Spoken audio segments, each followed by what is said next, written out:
आइए देखते हैं, मजा आएगा। अभी मजा आएगा ना भिड़ो। भारतीय जनता पार्टी का जहां तक आप कह रहे हो कि नई भारतीय जनता पार्टी शुरू हो जाएगी, नया युग या कोई मजबूती मिलेगी, ये तो भारतीय जनता पार्टी की कमजोरी का प्रतीक है। क्या हुआ भारतीय जनता पार्टी को? पिछली 3 बार से कोई अध्यक्ष नहीं चुना गया है, अध्यक्ष के कार्यकाल बढ़ाने पड़े हैं, समय पर चुनाव तक नहीं हो पाया है।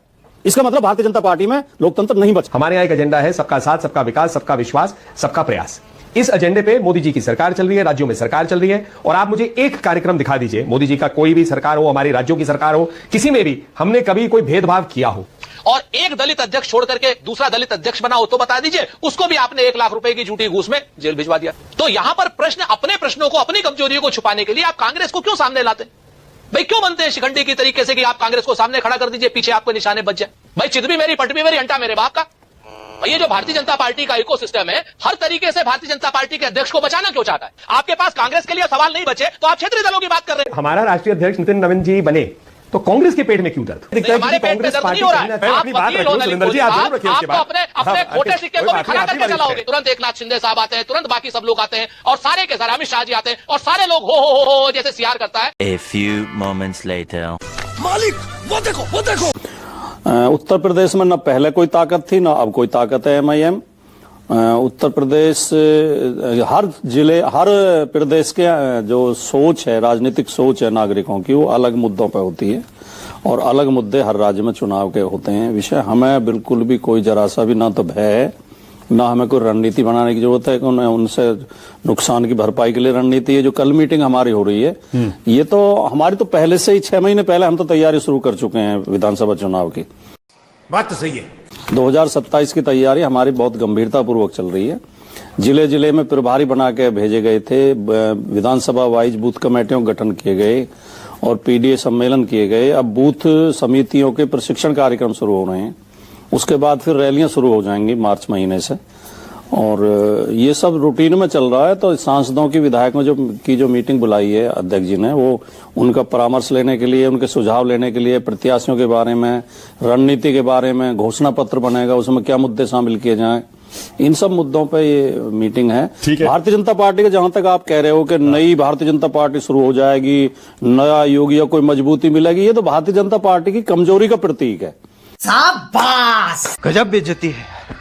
एक ऐसे व्यक्ति को उठा के कहीं से, एक अनजान व्यक्ति को, जिसका कोई कद नहीं है, जिसकी कोई पहचान राजनीति में खास नहीं है, सम्मानित है वो राजनीतिक कार्यकर्ता, चुनाव जीते हैं कई बार, मैं ये नहीं कह रहा कि उनकी अवमानना में मैं ये बात कह रहा हूं, लेकिन राष्ट्रीय अध्यक्ष के लायक कद उनका नहीं है। कहीं कोई नाम नहीं था, कहीं कोई चर्चा नहीं थी, ना तो कार्यकर्ताओं की कोई भूमिका उन्हें अध्यक्ष चुनने में है, ना कार्यकर्ताओं की कोई भावना है।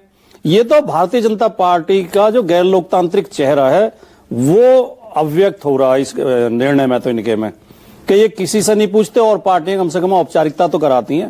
सही पकड़े हैं। माननीय मोदी जी कांग्रेस पर व्यंग करते थे, और उन्होंने तो यहां तक कह दिया था कि कांग्रेस जिस दिन अपने राष्ट्रीय अध्यक्ष का चुनाव करा देगी मैं उसकी प्रशंसा करूंगा। कांग्रेस ने तो राष्ट्रीय अध्यक्ष का चुनाव करा दिया, बाकायदा कार्यकर्ताओं के वोट पड़कर कैंडिडेट भी सामने लड़े उनके, बाकायदा अध्यक्ष चुना गया है। लेकिन बीजेपी तो किसी को पता तक नहीं था, हाथों हाथ का पता नहीं था। अच्छा। सीनियर नेताओं को पता नहीं था, पता नहीं किसने निर्णय लिया है, किस कारण से लिया है कि ये राष्ट्रीय अध्यक्ष। अच्छा वाणी जी, मुझे पता था आप बहुत मंझे हुए प्रवक्ता हो गए हैं, बहुत चतुर, बहुत चालाक।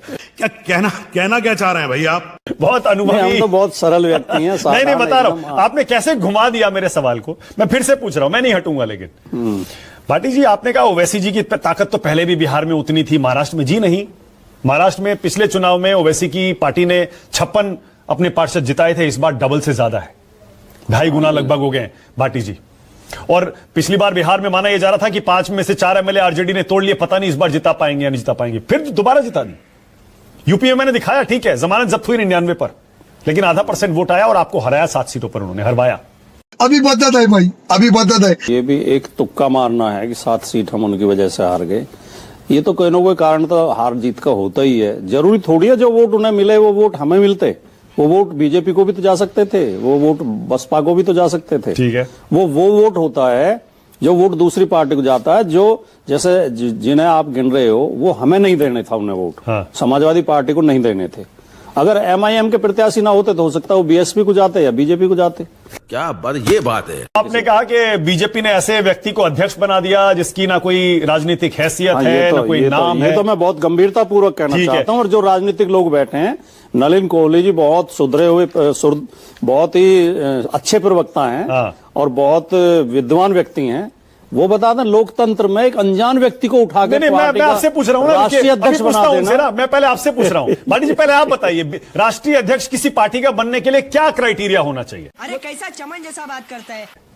नहीं, क्या है, कोई एलिजिबिलिटी क्राइटेरिया है? राष्ट्रीय अध्यक्ष या किसी भी पद पे व्यक्ति पहुंचता है तो उसकी एक पहचान होती है, कार्यकर्ताओं में एक उन्हें जानते हैं, उनकी चर्चा होती है, उनका उस लायक कद होता है। ऐसा थोड़ी है कि किसी को भी बना देते हैं। अब देश की आबादी 140 करोड़ है, तो प्रधानमंत्री कोई भी थोड़ी बन सकता है। अपने संघर्ष से आदमी पहचान से वहां तक पहुंचता है। नहीं, यही नहीं, अभी और सुनिए। अरे प्रधानमंत्री तो चुनाव से चुना जाता है। अध्यक्ष तो सारी की सारी पार्टियां अंदर बनाती हैं, चुनाव से ही चुना जाता है। भारतीय जनता पार्टी तो यही दावा करती रही है कि अकेली पार्टी है जिसके कार्यकर्ता अध्यक्ष चुनते हैं। अच्छा। ये तो नॉमिनेट करते हैं बाकी लोग तो। अच्छा, ठीक है। क्या हुआ भारतीय जनता पार्टी को? पिछली 3 बार से कोई अध्यक्ष नहीं चुना गया है। अध्यक्ष के कार्यकाल बढ़ाने पड़े हैं, समय पर चुनाव तक नहीं हो पाया है। इसका मतलब भारतीय जनता पार्टी में लोकतंत्र नहीं बचा है। कैसी लगी आगे स्वाद? हमारे यहाँ राजनीति बहुत स्पष्ट है। हमारे यहाँ एक एजेंडा है, सबका साथ, सबका विकास, सबका विश्वास, सबका प्रयास। इस एजेंडे पे मोदी जी की सरकार चल रही है, राज्यों में सरकार चल रही है। और आप मुझे एक कार्यक्रम दिखा दीजिए, मोदी जी का कोई भी सरकार हो, हमारे राज्यों की सरकार हो, किसी में भी हमने कभी कोई भेदभाव किया हो। अभी बदत है भाई, अभी बदत है।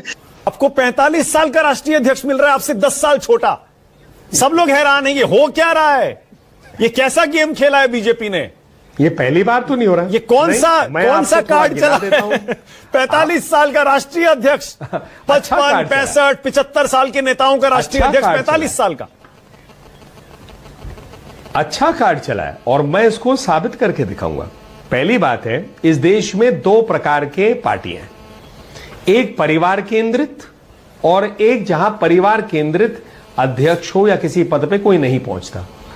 अरे कहना क्या चाहते हो? अब परिवार केंद्रित में कांग्रेस है ही है, समाजवादी पार्टी है। आप क्योंकि भाटी साहब वरिष्ठ नेता हैं उस पार्टी के, तो उन्होंने कहा क्या क्राइटेरिया है? उनकी पार्टी में क्राइटेरिया है कि मुलायम सिंह यादव जी के परिवार का कोई व्यक्ति ही बन सकता है अध्यक्ष, या उनके कहने में उस परिवार के लोग उस पार्टी को चलाएंगे। वो उनका मॉडल है, सही गलत अलग विषय, ये उनका मॉडल है। कांग्रेस में नेहरू गांधी परिवार केंद्रित है, भाजपा में कोई परिवार केंद्रित है ही नहीं। आप मुझे दिखा दीजिए। यही नहीं, अभी और सुनिए। नवीन भाई, आज के डेट में विषय कांग्रेस का अध्यक्ष नहीं है, आज की डेट में विषय भारतीय जनता पार्टी का अध्यक्ष है। नरेंद्र मोदी जी ने स्पष्ट कहा, जैसा मानक ने कहा था कि कांग्रेस पार्टी में जब चुनाव होगा मैं मुक्त कंठ प्रशंसा करूंगा। तो आज हम कहते हैं कि 1980 से लेकर के आज तक भारतीय जनता पार्टी में एक अध्यक्ष पद का चुनाव हुआ हो तो आप बता दीजिए, एक महिला अध्यक्ष बनी हो तो बता दीजिए, एक अध्यक्ष पद का चुनाव बता दीजिए, एक महिला अध्यक्ष बनी हो तो बता दीजिए, और एक दलित अध्यक्ष छोड़ करके दूसरा दलित अध्यक्ष बना हो तो बता दीजिए। उसको भी आपने 1 लाख रुपए की झूठी घूस में जेल भिजवा दिया था।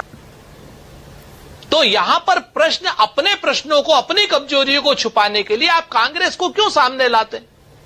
भाई क्यों बनते हैं शिखंडी की तरीके से कि आप कांग्रेस को सामने खड़ा कर दीजिए, पीछे आपको निशाने बच जाए?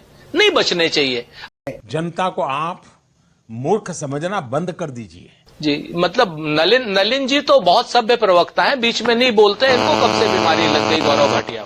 नहीं लगनी चाहिए। मैं आपसे 2 बातें कहता हूं। एक तरफ हमसे कहा जा रहा है कि 84 साल के अध्यक्ष नितिन नवीन से कैसे मुकाबला करेंगे, दूसरी तरफ अखिलेश यादव जी के और तेजस्वी यादव जी के ऊपर प्रश्न उठाए जा रहे हैं कि वो इतनी उम्र में कैसे बन गए अध्यक्ष। भाई चित भी मेरी, पट भी मेरी, अंटा मेरे बाप का। भाई ये जो भारतीय जनता पार्टी का इकोसिस्टम है, हर तरीके से भारतीय जनता पार्टी के अध्यक्ष को बचाना क्यों चाहता है? ये गड़बड़ है बाबा। लेकिन आपके जो सहयोगी दल है इंडिया गठबंधन के, उनके पार्टियों के अध्यक्ष के कौन सा चुनाव होता है, जरा बताइए। अखिलेश जी के खिलाफ कब कौन चुनाव लड़ा, तेजस्वी लालू जी के खिलाफ कब कौन चुनाव लड़ा अध्यक्ष का, और स्थानीय दलों में चले जाइए, ममता जी के खिलाफ कौन, बताइए, अध्यक्ष का चुनाव लड़ा, बताइए। बिल्कुल बिल्कुल बिल्कुल बिल्कुल। अब वही बात आ जाती है, आप क्षेत्रीय दलों को राष्ट्रीय दलों से मिलाना चाहते हैं। क्षेत्रीय दलों की अपना एक प्रभाव क्षेत्र है और वो प्रभाव क्षेत्र में वो अपने हिसाब से काम करते हैं। लेकिन भारतीय जनता पार्टी तो कहती है ना कि हम राष्ट्रीय दल हैं, पूरी दुनिया की सबसे बड़ी पार्टी है, सबसे बड़े हमारे सबसे ज्यादा कार्यकर्ता है, क्या चुनाव नहीं होना चाहिए? वह क्या सीन है? एक राज्य के दल का चुनाव हो या ना हो, इसको आप भारतीय जनता पार्टी से मिला ले, या तो भारतीय जनता पार्टी को कह दीजिए आपकी वो क्षेत्रीय दल है, उसका एक राज्य में प्रभाव है। ये कैसा तर्क हुआ सुरेंद्र भाई? राष्ट्रीय दल में लोकतंत्र होना चाहिए, स्थानीय दलों में लोकतंत्र नहीं होना चाहिए। अच्छा, हमको सिखा रिया है। मैं ये बात नहीं, फिर से मानक भाई, पूरे इकोसिस्टम को भारतीय जनता पार्टी का गुलाम मत बनाइए। आप सवाल कीजिए तो उसका जवाब लीजिए, और वो जवाब उस तरीके से लीजिए जैसे एक पार्टी के पास 20 मुख्यमंत्री हैं चुनने के लिए, उसका अध्यक्ष चुनावी राजनीति से होना चाहिए, और एक आदमी के एक पार्टी के पास सिर्फ एक राज्य में सत्ता है, वो अपने हिसाब से दूसरे हिसाब से चलाएगा। चुनाव उसमें भी होना चाहिए, लेकिन अगर नहीं हो रहा है तो बड़ा प्रश्न नहीं होगा। आपके पास कांग्रेस के लिए सवाल नहीं बचे तो आप क्षेत्रीय दलों की बात कर रहे हैं। तू समझा? हाँ। नहीं, तू समझा नहीं। नलिन जी बोलिए। मैं बड़े समय से सोच रहा हूं कि हमारा राष्ट्रीय अध्यक्ष नितिन नवीन जी बने तो कांग्रेस के पेट में क्यों दर्द? तो इसके दो कारण दिखते हैं। एक ये दिखता है कि कांग्रेस पार्टी कहीं ना कहीं राहुल गांधी जी को, नहीं, आप इतनी देर से उन्हीं पे बोल रहे हैं। अब सुरेंद्र जी, आपने कहा मुझे कैसी बीमारी लगी? मैं आपकी विद्वता, मैंने कहा ना आप वकील हो। अरे मैं अपनी बात रख लूं सुरेंद्र जी, आप जरूर रखिए उसके बाद। अपने खोटे सिक्के को भी खड़ा करके चलाओगे। नहीं, मैं आपको दिखाता हूं, मैं बता रहा हूं क्यों कांग्रेस के पेट में दर्द।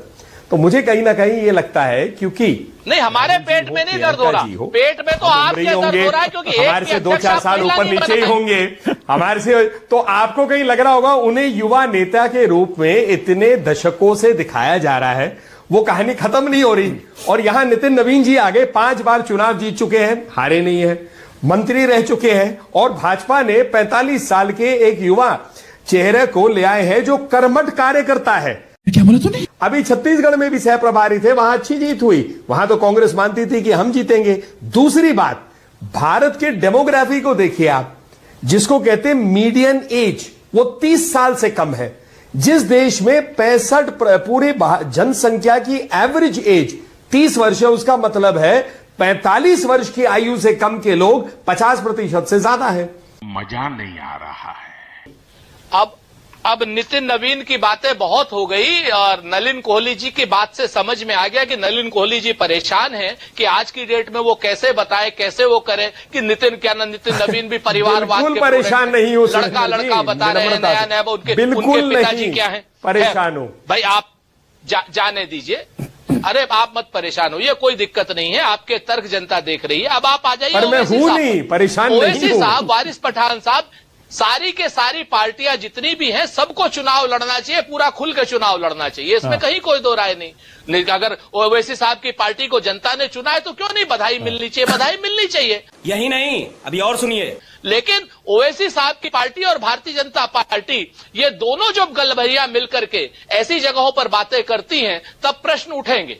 जब क्या नाम ओवैसी साहब की पार्टी कहती है कि मुंबई का जो मेयर है वो हिजाब वाला होना चाहिए, तब तुरंत देवेंद्र फडणवीस साहब आते हैं, तुरंत एकनाथ शिंदे साहब आते हैं, तुरंत बाकी सब लोग आते हैं, और सारे के सारे अमित शाह जी आते हैं, और सारे लोग हो जैसे सियार करता है। कैसी अपमानजनक बातें कर रहा है लड़का ये।